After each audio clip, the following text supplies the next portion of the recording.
அனைவருக்கும் வணக்கம். நான் இன்னைக்கு உங்ககிட்ட எதை பற்றி பேச வரேன் அப்படின்னா, அதீத செல்லம் கொடுத்து வளர்க்கப்படும் குழந்தைகள்.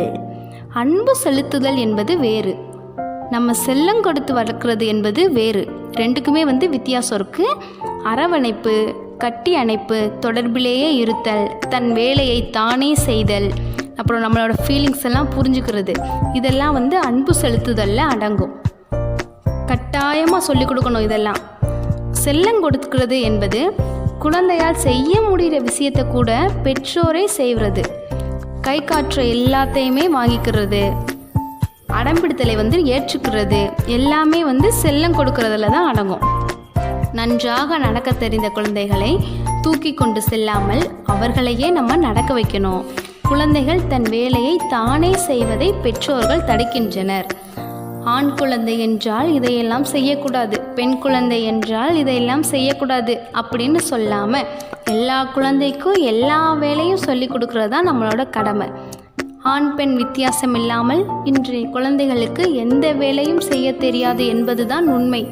துவைப்பது, வீட்டை சுத்தமாக வைப்பது, சமைப்பது போன்ற வேலைகளுக்கு நாம் இன்னும் அவர்களை பழக்கவில்லை. அன்றாட வாழ்க்கைக்கு தேவைப்படும் பிளம்பிங், எலக்ட்ரிக்கல் வேலை கூட நாம் இன்னும் கற்பிக்கப்படவில்லை. வீட்டில் எந்த வேலையும் இல்லாததனால் நன்றாக உறங்குகின்றனர்.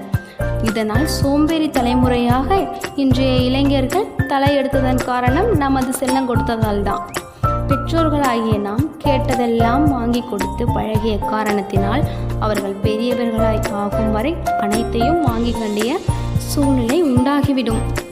நாம் எவ்வளவுதான் பொத்தி பாதுகாத்து வளர்த்தாலும் ஒரு புள்ளியில் தன் தோல்வியை, பிரச்சனையை தானே சமாளித்து வர வேண்டும் என்ற தைரியத்தை வர வைக்க வேண்டும். குழந்தைகளை கைக்குள்ளிலிருந்து விடுதலை செய்யுங்கள். வெளியே கூட்டி வாருங்கள்.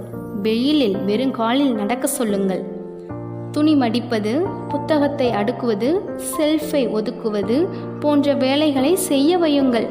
பொருட்களை கேட்பில் நோ சொல்லுங்கள். அன்பை கேட்டால் அள்ளி தாருங்கள். நிறைய மனிதர்களுடன் பழகி கலந்து வாழும் வாழ்க்கைதான் ஆரோக்கியமானது. அப்படிப்பட்ட வாழ்க்கையை நல்லொழுக்கமே ஆதாரம். நம்ம குழந்தைகளுக்கு அதை கற்பியுங்கள். நன்றி.